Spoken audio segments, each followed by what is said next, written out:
Well, good morning and welcome everybody to the Unitarian Church of Lincoln on this Sunday, June 23rd. This is an annual tradition now at the Unitarian Church of Lincoln. It is not a highly attended annual tradition, but it is nonetheless one that we do every year.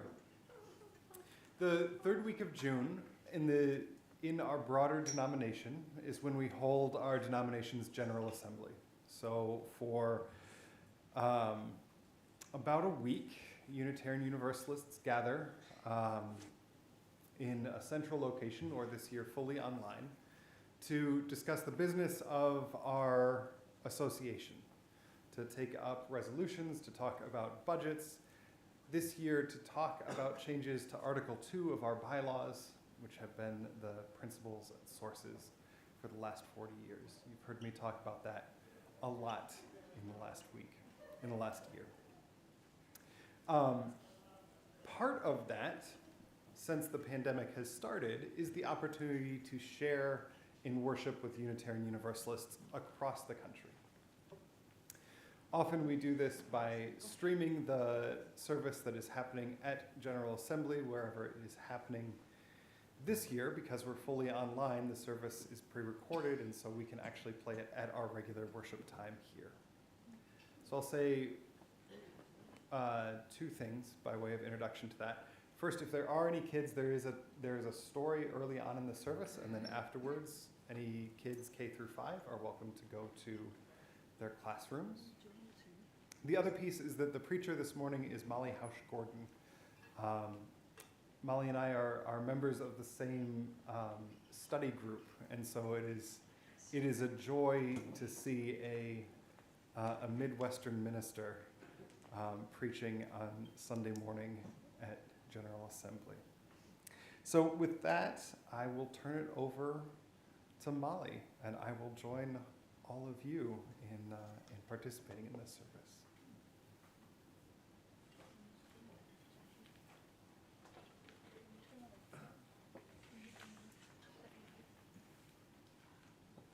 Especially if I can figure out how to light the chalice.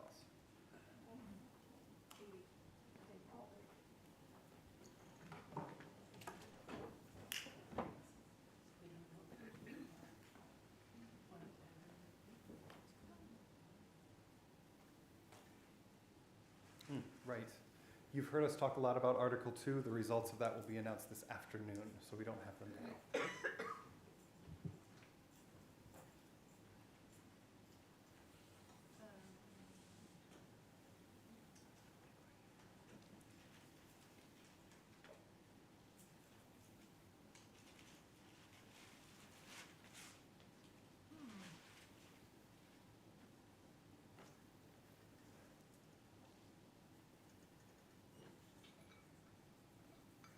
No idea what the problem is. Give me just a moment.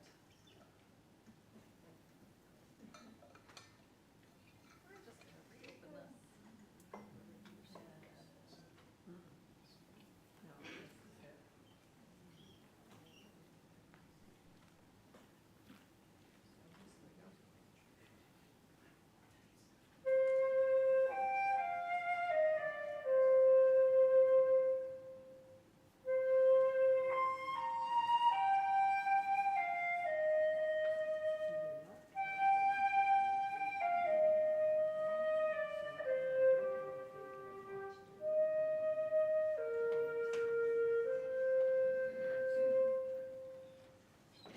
Greetings, UUs, and welcome to our 2024 General Assembly Sunday service. During this, our first intentionally all-virtual General Assembly. It is a delight to be joining you on screen in your sanctuaries and homes, and it is a joy to be connected across every distance, linked from person to person and congregation to congregation. I am the Reverend Dr. Molly Hausch-Gordon, she, her, minister of the Unitarian Universalist Church of Columbia, Missouri, and I am so honored to lead you in worship this morning, along with a number of dear colleagues and congregants. I am a pale-skinned white woman in the very last months of her 30s, with red hair that is very long on one side and very short on the other. I'm wearing a dark teal blouse with a scalloped neckline and a stole with a dove on one side and rolling water on the other. I'm speaking to you from my church sanctuary in Columbia, Missouri, against a background of large dandelions made of paper plates and napkins and garden hoses by a wonderful artist in our congregation, Lily Johnstone. One of my core beliefs as a Unitarian Universalist is that my life is inextricably bound together with every other life and force on this earth, and I am grateful to be tangled up with you, my fellow Unitarian Universalists. In celebrating the interconnection that I experience daily and weekly, this service will include members of the staff and congregation of our church here in Columbia, and it will also include members of a minister colleague group that I have met with every week for the last 3 years to deepen our practice of Unitarian Universalism. They will each introduce themselves. I'm so grateful to remember that so much of who I am and how I think and what I write is formed by these relationships. Additionally, the ideas in this service are formed by a wider landscape of entangled influence, particularly the work of theologians Karen Bray and Catherine Keller, the poet Ross Gay, Unitarian Universalist ancestor Frances Ellen Watkins Harper, movement organizers and writers Adrienne Maree Brown and Alexis Pauline Gumbs, and so many others, whose words and ideas inevitably make their way into mine. I wonder, who are you tangled up with in your congregation, in your thinking, in your life? Let's celebrate those connections today. We begin with a prelude performed by several UU choirs from across the country, their images and voices woven together as our lives and our faith communities so deeply are. I hope you will feel yourself connected as we worship together today, remembering that we are here, gathered from many places, and yet still here together. Let us begin.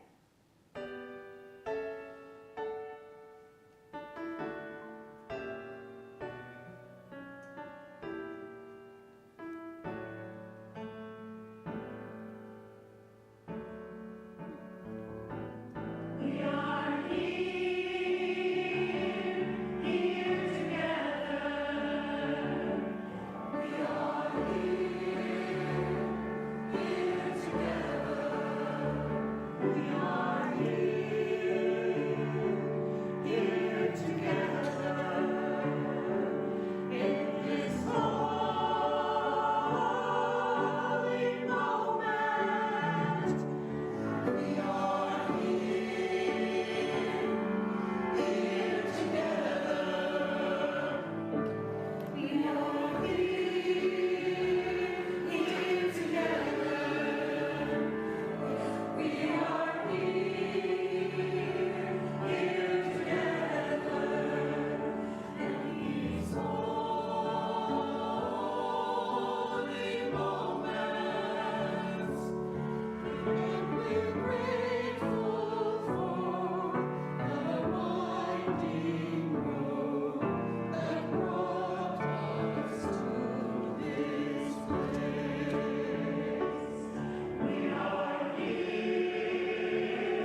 our worshiping community this morning, we offer greetings to all UUA congregations, to CUC congregations, to individual UUs tuning in across the country and world, and to global Unitarian Universalist communities who may be worshiping from so many places.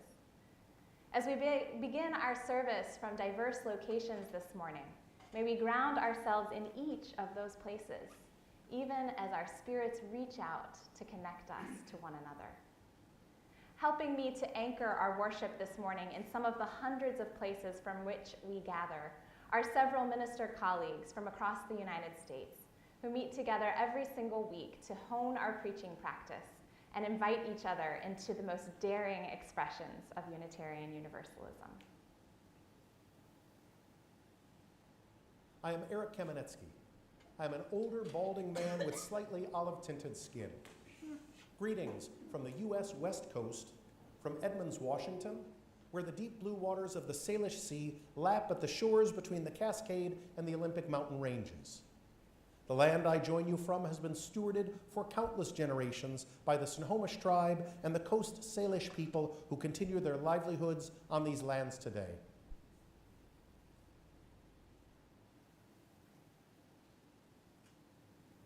I'm Reverend Sarah Oglesby Dunnigan, a short, middle-aged woman with graying red hair and freckles, wearing glasses. Greetings from the United States Southwest, from Valley Unitarian Universalist in Chandler, Arizona, where the saguaros bloom amidst an array of bright-colored flowers and hummingbirds are joined by coyotes, scorpions, and javelinas, and a desert landscape that is both beautiful and dangerous, and full of surprises.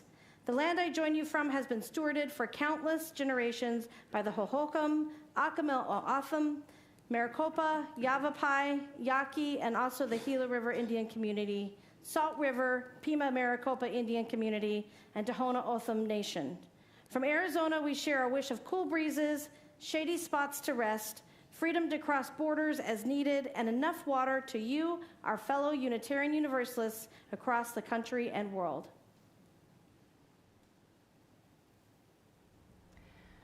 I am Molly Hausch-Gordon, a white woman with red hair in an asymmetrical style.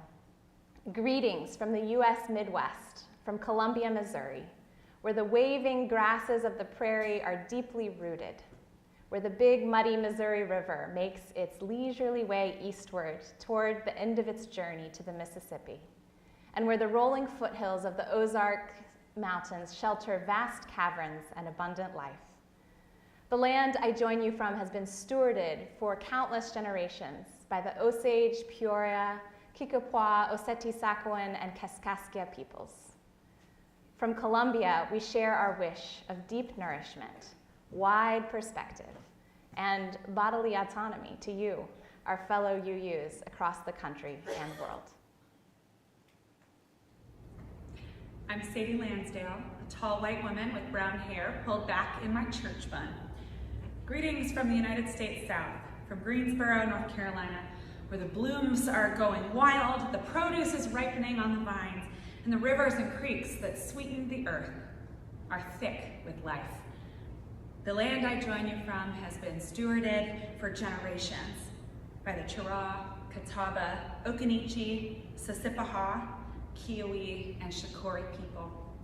From Greensboro, we share our wish of good food, good music, and rowdy celebration, heaven on earth for all people, to you, our fellow UUs across the country and the world.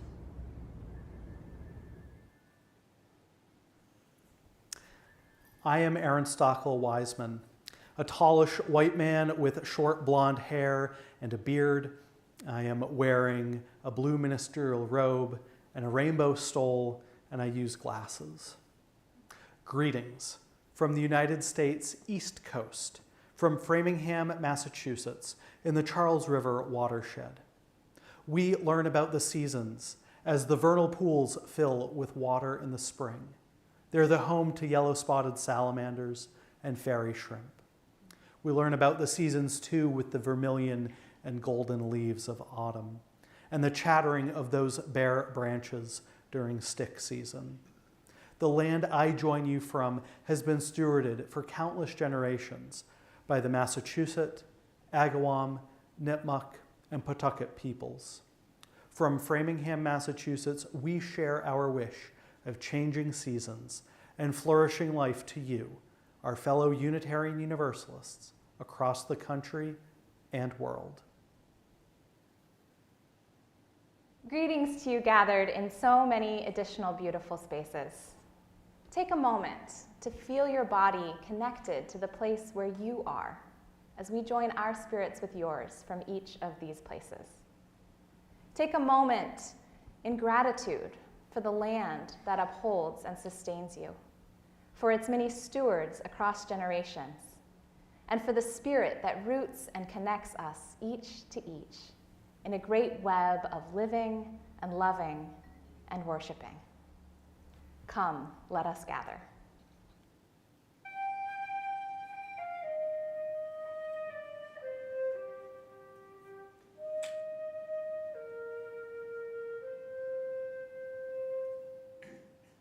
I am Gretchen Mauney, a worship associate at the UU Church of Columbia. I am a white elder millennial and use she and they pronouns.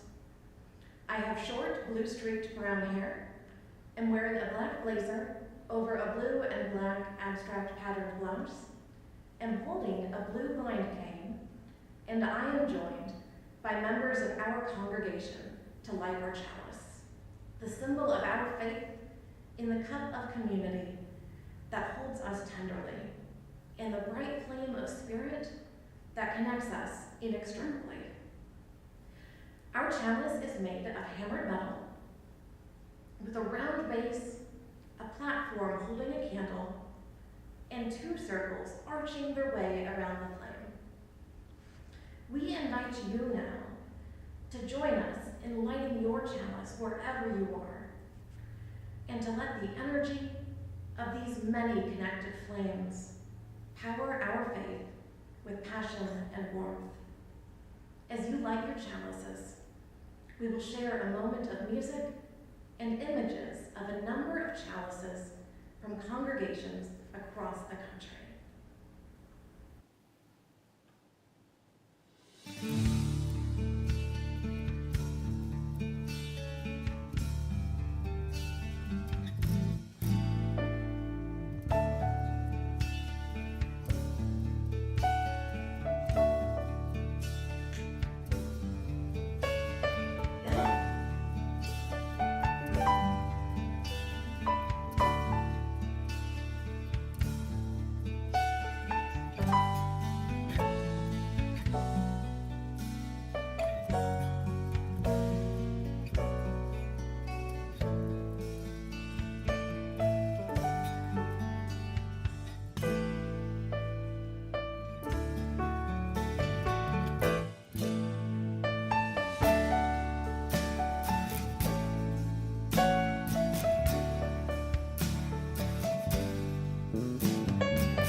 I am Leon Dunkley. I am an African-American man with dreadlocks and an increasingly graying beard. I am wearing a stole that honors the members of North Universalist Chapel Society, or North Chapel, in Woodstock, Vermont, which is the church and the community that I lovingly serve. I'm going to share a story with you this morning from a collection called Through the Mickle Woods by Villisca Gregory. In a kingdom long ago, there was a weaver who spun stories out of thread. One day, an owl, white as winter, perched in a nearby tree. I should like my story to be woven out of clouds, said the owl. As you wish, said the weaver. And the owl brought the woman strings of clouds round as pearls. But every time she tried to weave them in and out, they would dissolve quietly as dew upon the grass.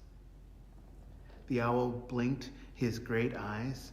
Perhaps we should add some moonlight, he said, the kind that shimmers on water. As you wish, said the weaver. But though the owl brought baskets of jeweled moonbeams, worth more than the king's own crown, the story's cloth would not take shape. I do not understand, said the owl.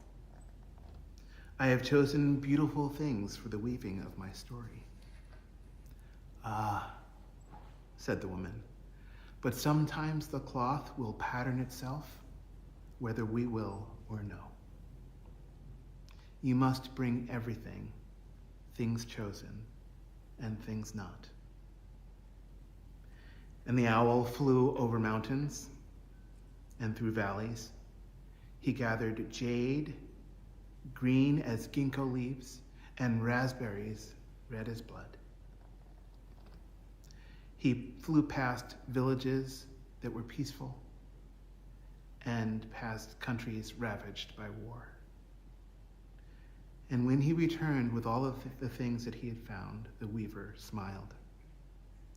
These will do, she said. She took the things that the owl had brought, the threads of sunlight fine as silk and cobwebs gray as skulls, and wove them together into a cloth.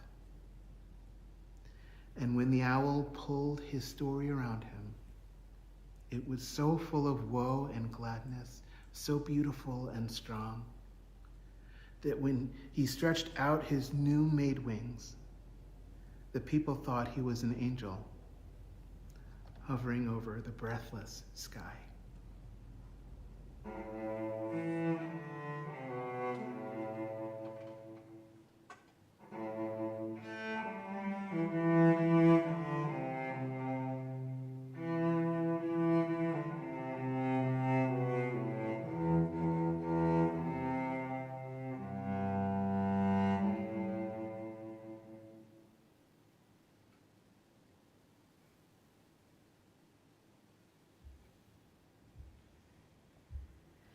We are weaving our lives. We are weaving our hearts and our minds. We are weaving the bright and dark threads of our journeys through. We are weaving our lives. We are weaving our lives. We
Camila Batchelder, the Director of Religious Education at the UU Church of Columbia. I'm a 46-year-old white woman with lots of wavy dark blonde hair, and I am wearing a Art Nouveau print wrap dress in shades of turquoise, aqua, black, and gray. My name is Violet Vonnerhaar. I'm the Director of Music Ministry here at the UU Church of Columbia. I'm a 30-something white woman with short, blondish, brownish hair, wearing gold glasses, and also got an Art Nouveau style handkerchief I'm wearing with a white shirt. And together we are going to lead you in a moment of centering, as we do each week here in our congregation. I'd like to invite you to find a comfortable position for your body. Feel your contact with the seat or with the ground. And take a moment to bring your attention to the steady rhythm of your breath, in and out. For a moment, finding your center.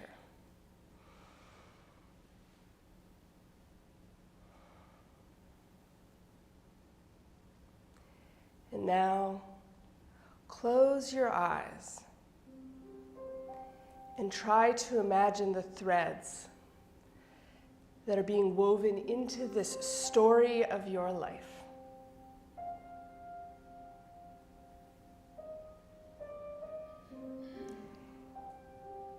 Each experience, each feeling, each love and sorrow, its own thread.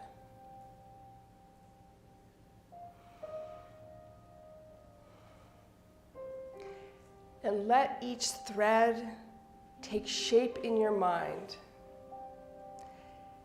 as color or texture or sensation, until it becomes almost tangible,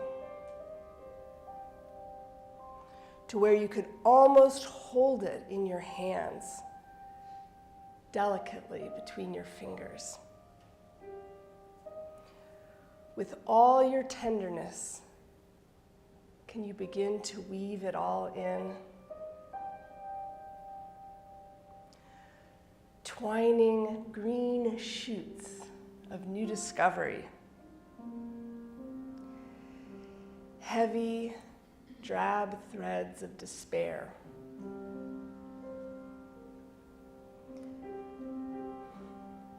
The sparkling sunlight of unexpected joy. The red, hot threads of anguish. The strong and supple threads of deep friendship. The endless threads of grief that weave themselves in again and again throughout the fabric, that perhaps the fabric couldn't exist without, because when you look more closely, you see that they were spun out of your capacity to love.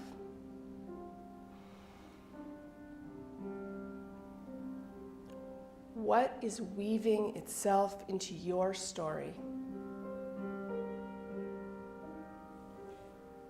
What makes the fabric strong? What makes it vibrant? What gives it poignancy?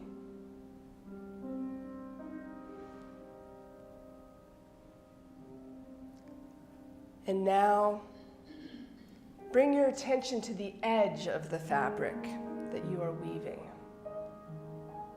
And see, it does not end there. Each fabric neat and tidy and separate. Open your mind, your heart, your spirit to threads being woven from 100, 1,000, from countless others weaving into yours in colors and textures you could never have imagined. Sometimes weaving together roughly in complicated patterns, sometimes beautifully and seamlessly. Sometimes some of both. Can you hold the tenderness of their stories? The tenderness and care of this weaving together?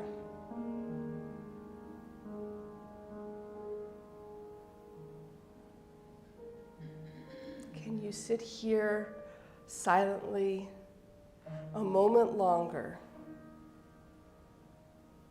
in tenderness,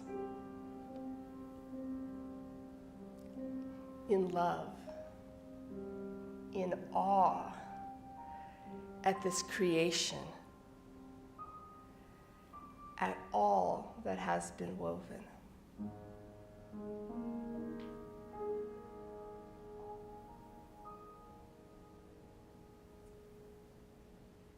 We are weaving our lives. Won't you sing with me?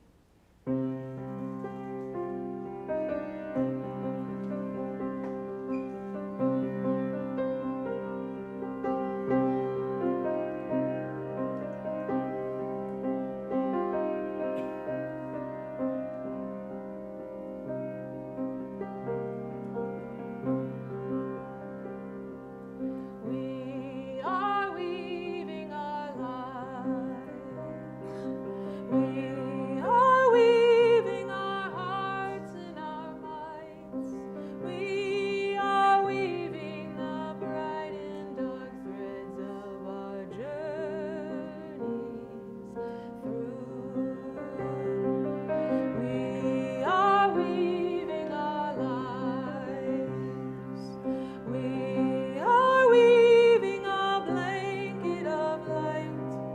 We are weaving a basket to hold all that's true. We are weaving our lives. We are weaving our hearts and our minds. We are weaving the bright and dark threads of our journeys through. We are weaving our lives. We are weaving a blanket of light. We are weaving a basket to hold all that's true.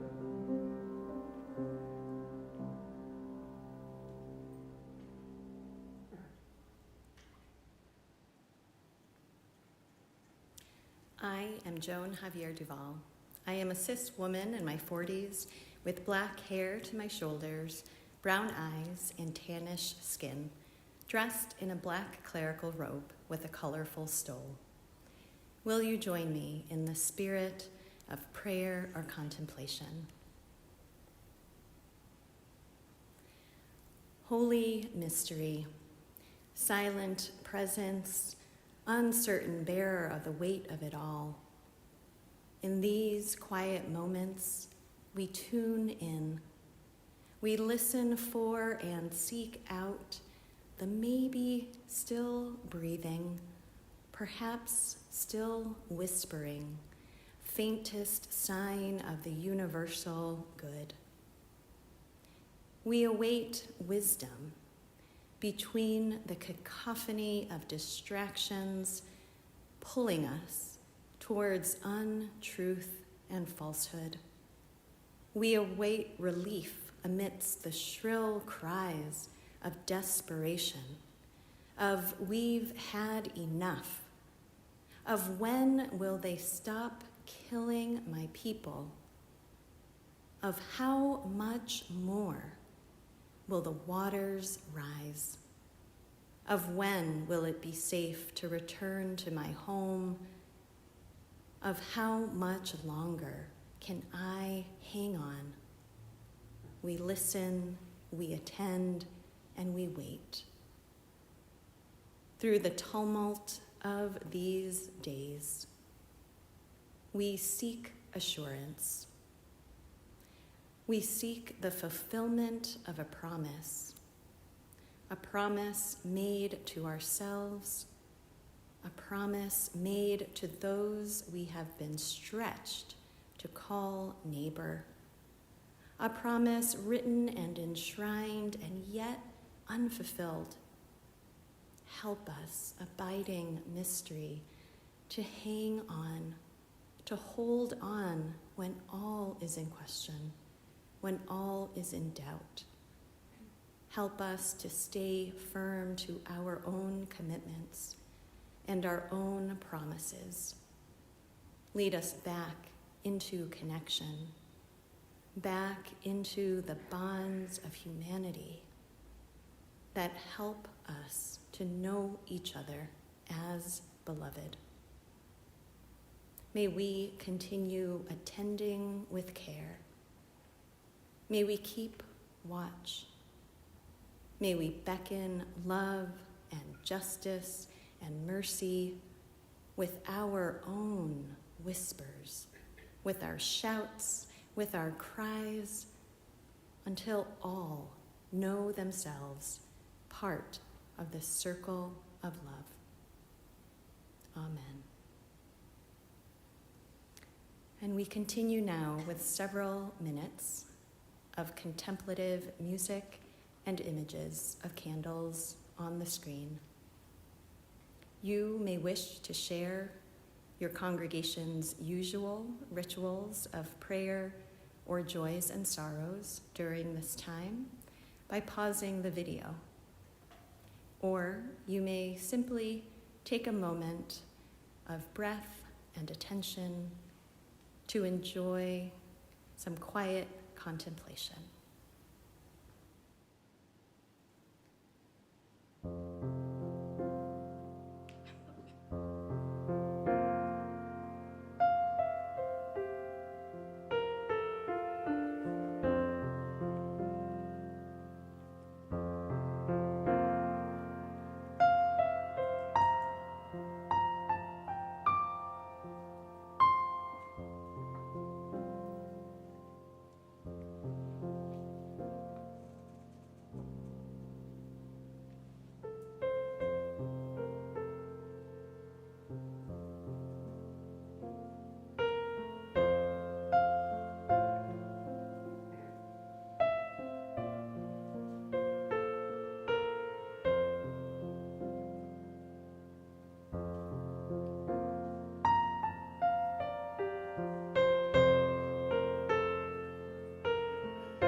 Now we invite you to join in singing our hymn of response, Spirit of Life.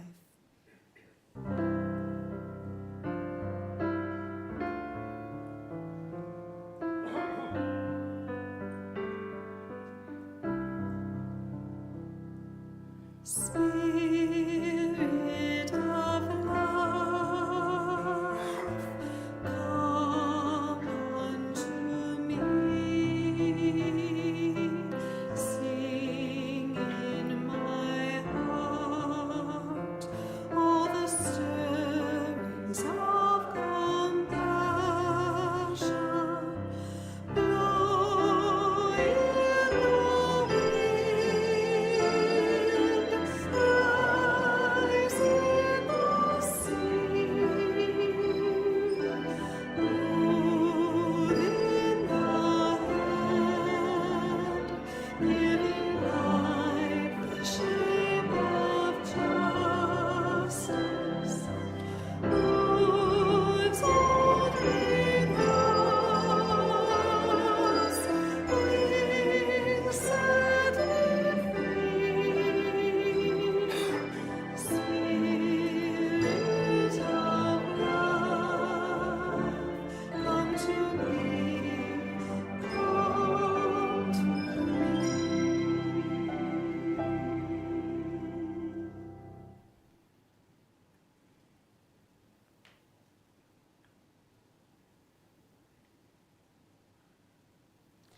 Good morning. I'm Reverend Jordan Nelson Long, a white woman with chin-length brown hair, and I am standing in a white wooden pulpit at our congregation, First Parish, Needham, Massachusetts, on which note Reverend Molly, your intern congregation of long ago, sends its greetings. We are indeed held by threads woven fine. Our reading this morning is by the poet Jean Lohman, Shaking the Tree. Vine and branch, we're connected in this world of sound and echo, figure and shadow, the leaves contingent, roots pushing against earth. An apple belongs to itself, to stem and tree, to air that claims it, then ground. Connections balance. Each motion changes another. Precarious, hanging together. We don't know what our lives support. And we touch in the least shift of breathing. Each holy thing is borrowed. Everything depends.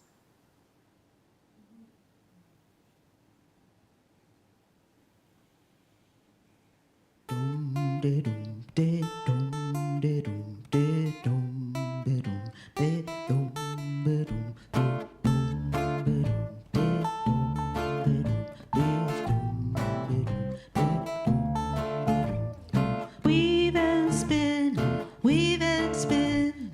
This is how our work begins. Mend and heal, mend and heal. Take the dream and make it real. Weave and spin, weave and spin. This is how our work begins. Mend and heal, mend and heal. Take the dream and make it real.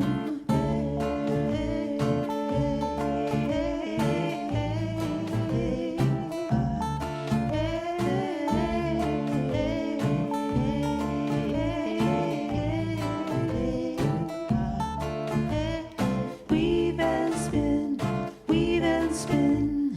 This is how our work begins. Mend and heal, mend and heal. Take the dream and make it real. Strand by strand.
My 5-year-old Margot May comes to me sobbing and thrusts her snuggle-worn sloth lovey into my face.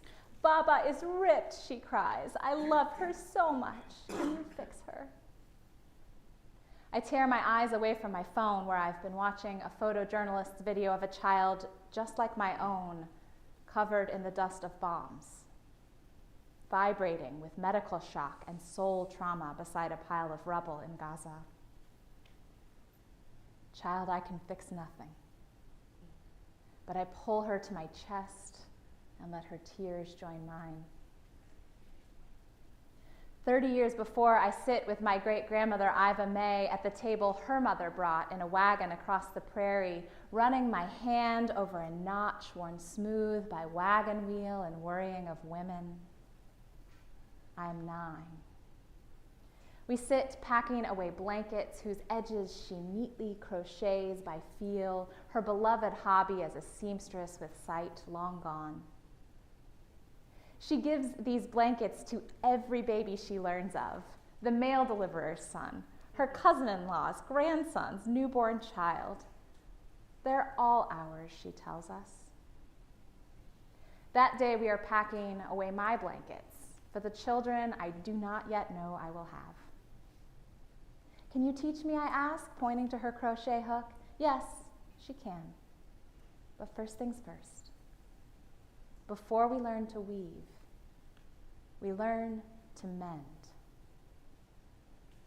She brings out a needle and thread, a torn old rag. I cut the string, thread the needle, tie the knot, learn the simplest looping stitch. By this, the world is sustained. Just this thread, just this lesson. First, we learn to mend. Now, my daughter calms herself in my arms. More truthfully, we calm each other. And together we fetch the needle and thread. Under my hands, Baba becomes whole again, while beside us, images of devastation flicker on the screen of my phone. I can fix nothing, but Iva taught me, every baby is ours. First, we learn to mend. It is a theological truth long understood by our tradition that all of our lives are woven and sewn and bundled up into one great tapestry of life. It is a terrible truth of this moment that the weaving is torn and frayed and sliced, sometimes by our very own hands. And I'm not certain that we have learned well to mend. Friends, I want to speak to you today of the web of life, an existential fact about which we Unitarian Universalists love to sing and rhapsodize and sometimes joke. Did you see the UU Valentine that said, "Baby, let's let our interconnected webs interconnect"? It's beautiful, isn't it? The web of life. Sparkling with dew like jewels at every join. All the ways we are connected, accompanied, and so deeply held across all of time and all of space. The depth of our interdependence means that you are in the dancer showing something true about love in the shape of her arm, and in the painting glowing with impossibly captured light. It means there is something of you in the way a rose unfurls, something of you in the engineers that found a way to reach the stars, and something of you in the stars. All of life is woven thick, and that means we are each reflected in poetry and in prayer, in science and in every silence. We are echoed in the ocean waves and found in the deep. How beautiful. You could almost forget, couldn't you, that a spider's web is also the tool of a predator, that a web is sure death for the fly. Our connections are sticky, and sometimes they are terrible. We are in the rot as much as the roses. And there is something of us in the avarice of the billionaire who hoards 10 lifetimes of security while everyone else teeters at the brink of disaster. And we are not separate from the old boy sneering with racist slurs and a powerful need to be better, to make others less, or from the casual, vast cruelty of the truly powerful. We are not separate. And for me, there is this. My great-grandmother, Iva May, who crocheted countless soft blankets to hold new life, she also upholstered the plane that destroyed Hiroshima. How do I hold both of those things so tenderly? Our connection is a soothing balm, but it is also in those bombs. Every baby is ours, and so is every harm. The tapestry of our lives is thick, woven, warp and weft of love and pain. It is beautiful and it is awful. Our interdependence is sustaining and threatening. And God, sometimes I wish it was just one or the other. Our whole culture is set up to tell us it's only ever one or the other. My survival brain would really like it to just be one or the other so I would know how to act. All of us sometimes behave like it's only one or the other, like we're all saved or all damned, all good or all bad. Like we could cut away the harm and have only the love. I know I've wished it for my family tree. To trim off the branches of shame and only let the good stuff remain, perfectly formed, all blessed, wholly uncorrupted. I've wished it. And how could I not? It's in our faith to pursue that moral perfection. Our great-grand forefather, William Ellery Channing, told us that we could, that we should grow in likeness to God. Really, that was the Unitarian good news, that we could grow in likeness to God, could become less messy, more divine, leave bad behind for good, make our way up the shining hill, no mistakes. But hills keep rolling on, high to low, and messing up is how we grow, and growing never ends. And no matter the language you use for the ultimate, perhaps you've been left with just that likeness, just that purity, just that choice, perfection or damnation. And are you just exhausted from the climb? Because maybe you're afraid that they're onto you. Your congregation, your friends, your colleagues, or your people, that they know you haven't got it all right yet. That there's still some greed in you, or some confusion and lots of fear. Maybe you're afraid that you haven't got it all right yet, and that makes you all wrong. And maybe you've even tried to slice yourself out of the web sometimes, because nobody told you that you could just keep growing, because nobody ever taught you how to mend. And even when we do feel like we're getting it mostly right, it hurts sometimes to be so tangled up, to be present to all that beauty and all that pain at once, to hold your sparkle-eyed child and her precious stuffed sloth in your lap while another child is covered in the dull dust of bombs, and yet another is dead in her mother's weeping arms. It aches to be so tangled up. No wonder the weaving is frayed. No wonder it is sometimes torn. It aches to be so tangled up, and it is dangerous sometimes. When everything depends, one misfortune can send it all tumbling to disaster. Surely COVID taught us the danger of our beautiful, tight-woven connections, that we ignore them at our peril, and that even when we manage to attend to them well, tragedy may still unfold. Tangled up in the web of life, so much depends upon forces over which we have no control, forces we may never even witness or understand. We are at each other's mercy, and not all of us are merciful. The poet Jean Lohman writes, "Precarious, hanging together, we don't know what our lives support, and we touch in the least shift of breathing. Each holy thing is borrowed. Everything depends." Our interdependence sustains us.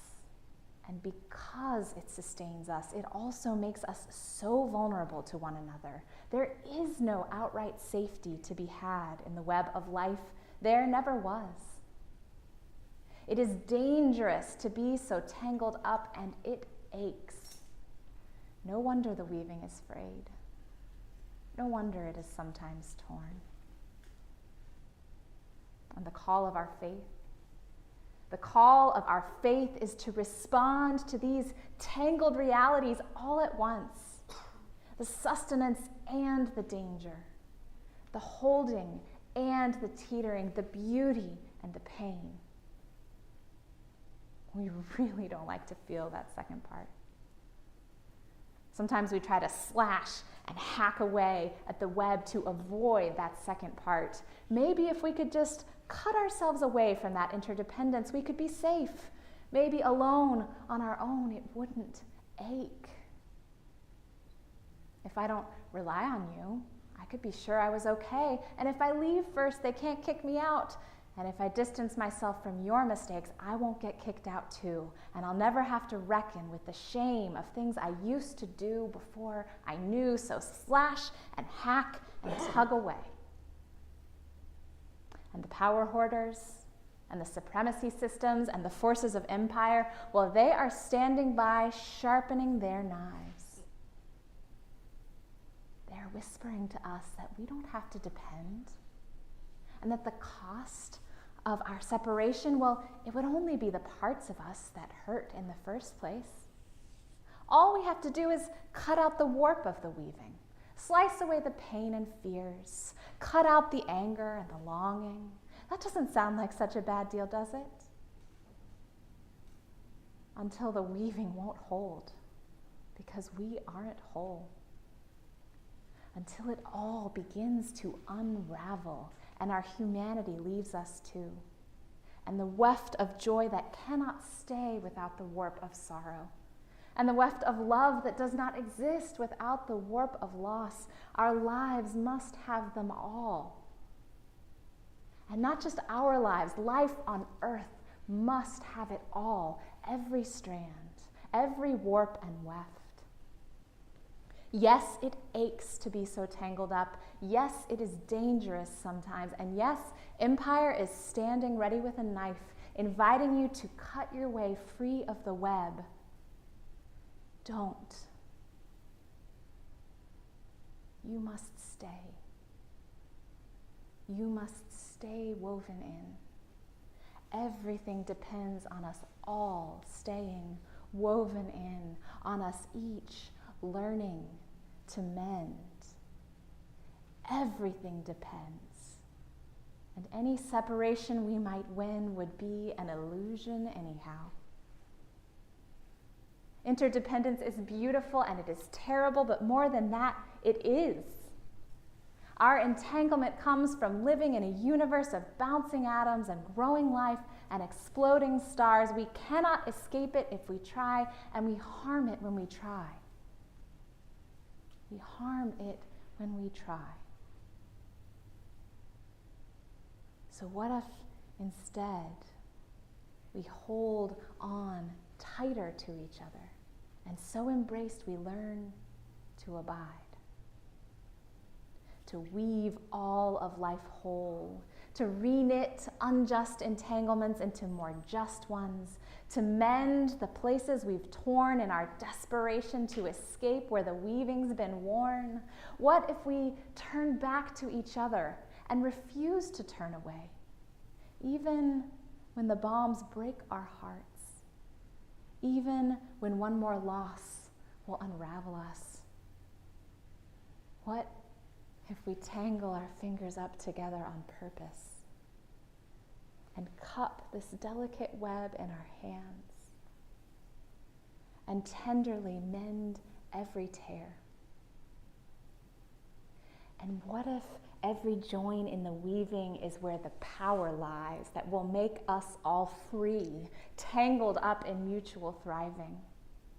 And what if our heartbreak is the needle that will sew us back together?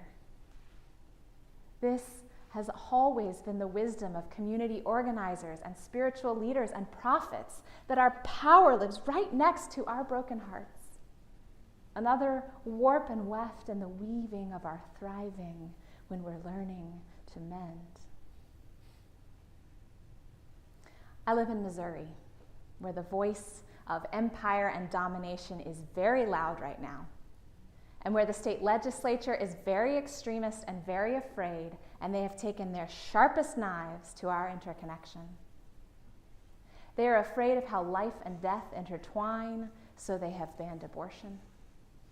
They are afraid of how possibility and unruliness dance together, so they have banned gender-affirming care.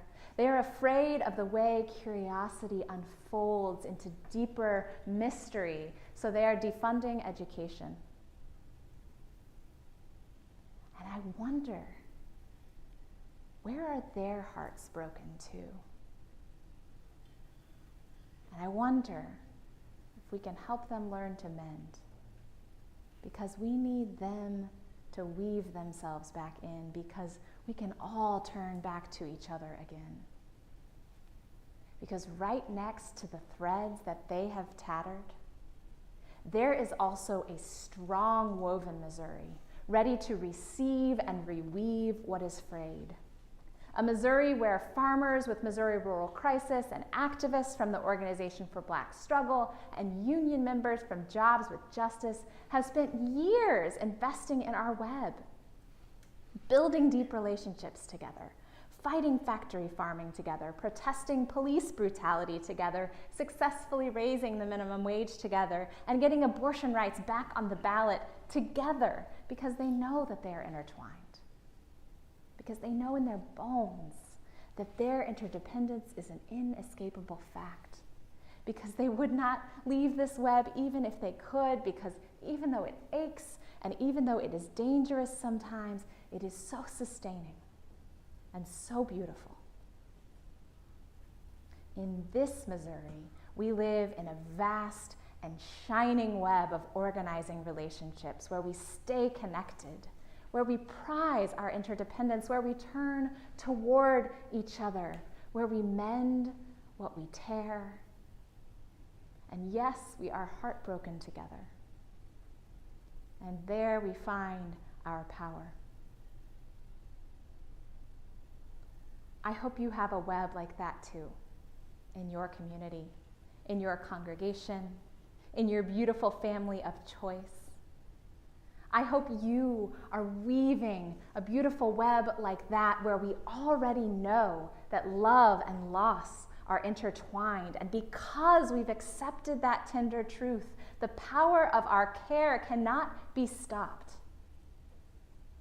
And this too is the promise of our faith, that when we accept the tender truth of our aching, dangerous, sustaining connection, the power of our care cannot be stopped.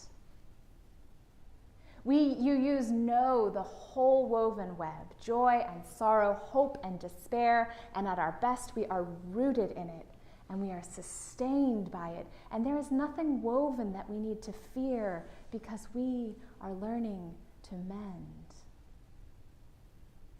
because we are willing to cry and rage together and dance and rejoice together. And with the strong threaded needle of our heartbreak and our care, we are present to all of it together. And that is where our power lies. In depending on each other and knowing we depend on each other and being unafraid to depend on each other because it's all woven so tight, because everything depends. I am sitting with my daughter, mending her snuggle-worn sloth and stitching myself in with the children of Gaza. I am sitting with my ancestor learning to sew and stitching myself in with the victims of that bomb. I am sitting here with you, deep in the web. We are here together, tangled up in the gorgeous ache of love, weaving and mending, and when all else fails, joining our tears. By this, the world is sustained. Just these threads, all of them, wound and bound together, unbroken or mended, encircling, and finally we pray, we promise, we proclaim, finally, woven whole.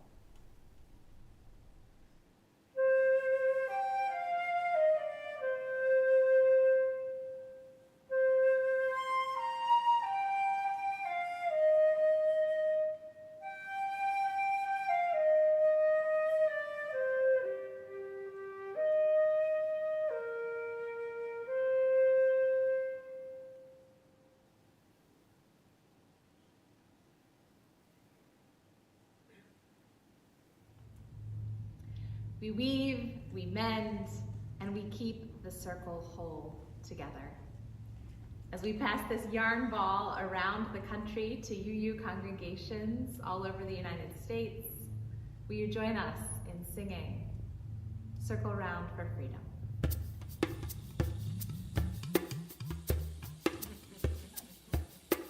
Circle round for freedom.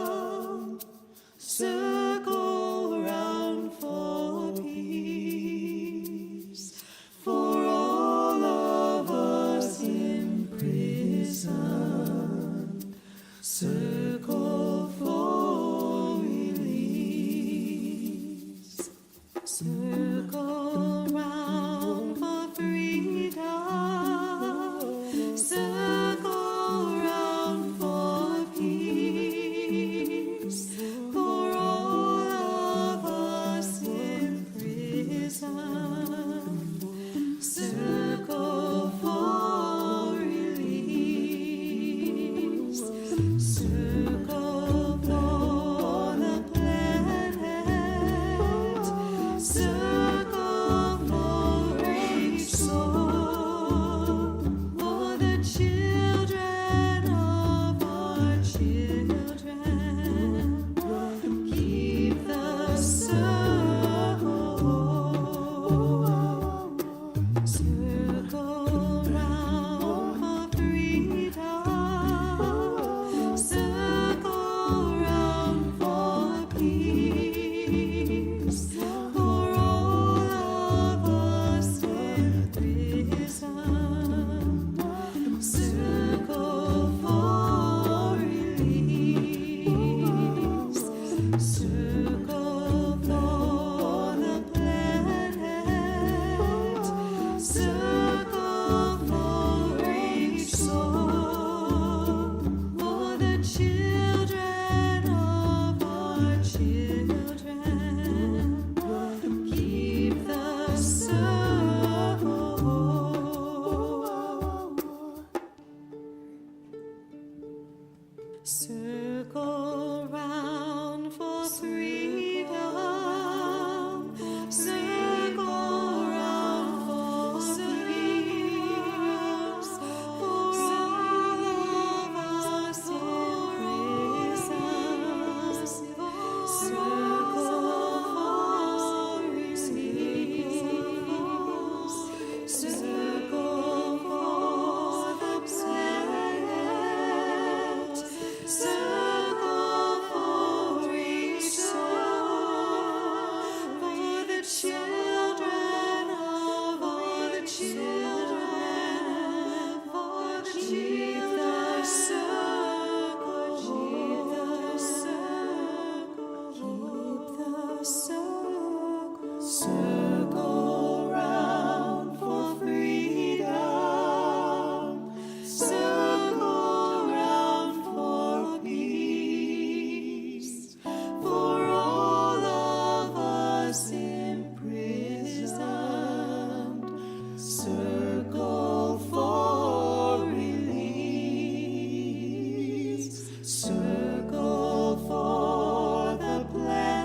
children of our children.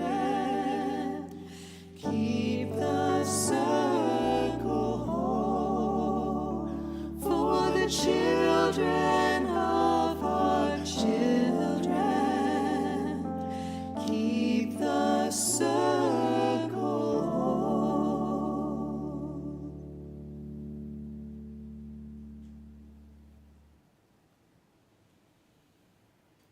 Our relationships and the values that ground them are sacred. And just as they are the thread that weave our covenantal community, our web of interconnectivity is what holds the strength and possibility in our justice organizing work. Side with Love holds the public justice work of the Unitarian Universalist Association, bringing our values to life through mobilizing leaders within our congregations and beyond. And in these times, where threats to democracy and liberty devastate our communities, our families, and our individual lives, we are fortified by the truth that throughout history, people, Unitarian Universalists, rise to meet the moment, to side with love and struggle towards the highest aspirations of our faith, to reject the disposability of any human being and proclaim all are worthy of love and belonging, and to make it so through our actions.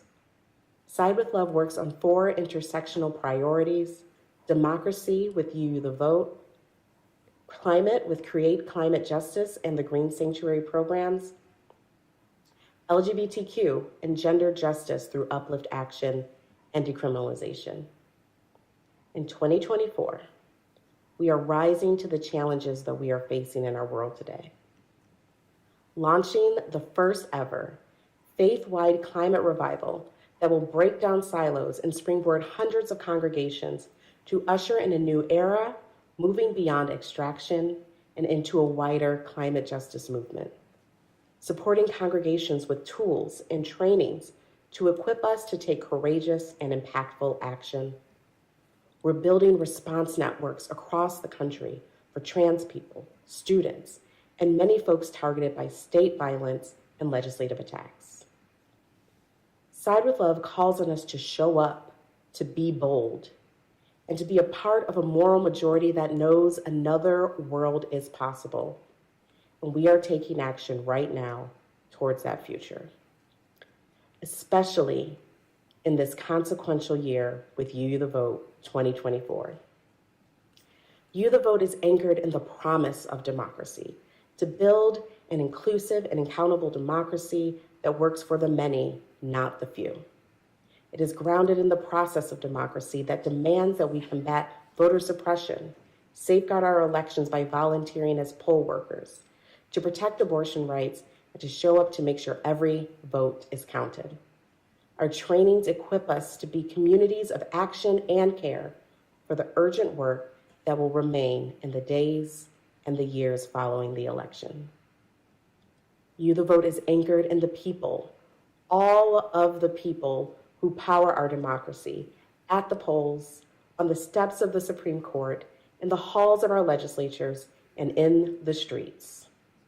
Today, under the leadership of democracy strategist Nora Rassman, we are already underway.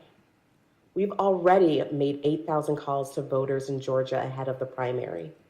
We mobilized congregations to action in Orlando, Sarasota, and Palm Beach to cross the finish line and add to the nearly 1 million petitions that got abortion protection on the ballot. And we are working with many more other congregations who made their congregations petition drop-off hubs for voters in their communities. In Arizona, we held mobilizations in Tucson and Phoenix to have values-based conversations with voters and train our communities to gather petition signatures. And it's only June. We can achieve so much more right now if we do it together. This is why we're working with UU state action networks in Pennsylvania, Wisconsin, and North Carolina, and many more, helping to bolster voter contact and add capacity so that they can build the election defense and safety teams to be responsive to the needs on the ground. Together with national partners like Power the Polls, we're filling in the gap of a major poll worker shortage that leaves the administration of our elections at risk. We are rising to the challenge of frontline partners who have asked for Unitarian Universalists to be bold and vocal in our support of abortion rights and trans rights, and to grow a strong interfaith movement that contests theologies of domination that seek to control the lives, bodies, and futures of BIPOC, trans, disabled, and many other targeted communities. Side with Love is proud to organize thousands of Unitarian Universalists every year. And today, I am asking for your support to make this work possible. Your gift today will be used to fund the programs that mobilize Unitarian Universalists across the country to take urgent action that meets the moment with faithful courage and prophetic determination. Love calls us to embody the highest aspirations of our faith and harness our power by acting boldly and committing to the work today and for the long haul. And I'm excited and grateful to share that all contributions you make will be matched up to $50,000. Thank you to all who made this possible. Thank you to all for your support, your work, and your generosity. Select Donate in the GA mobile app, use the QR code on the screen, donate online, or text SWL to 91999.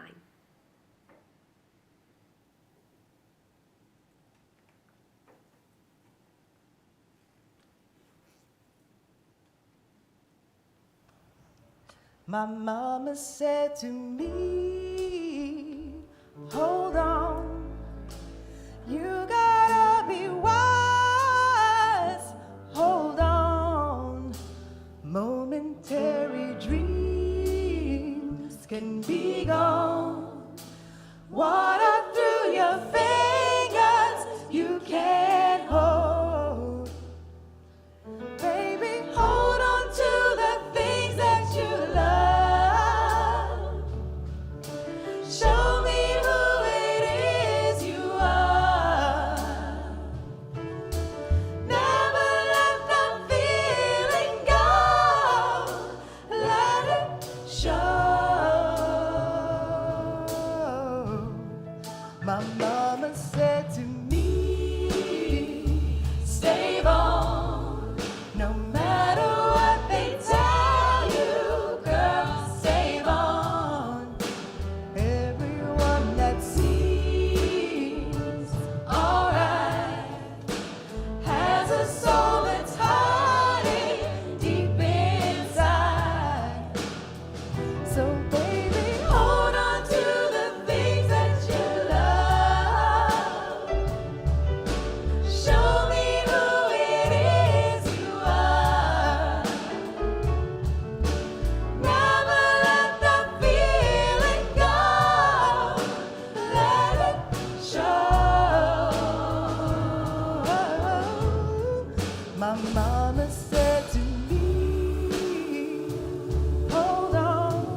By this, the world is sustained.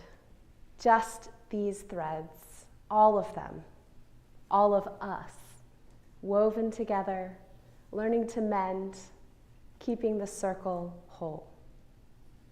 Go in blessing, UUs, and be a blessing to a world that needs our care.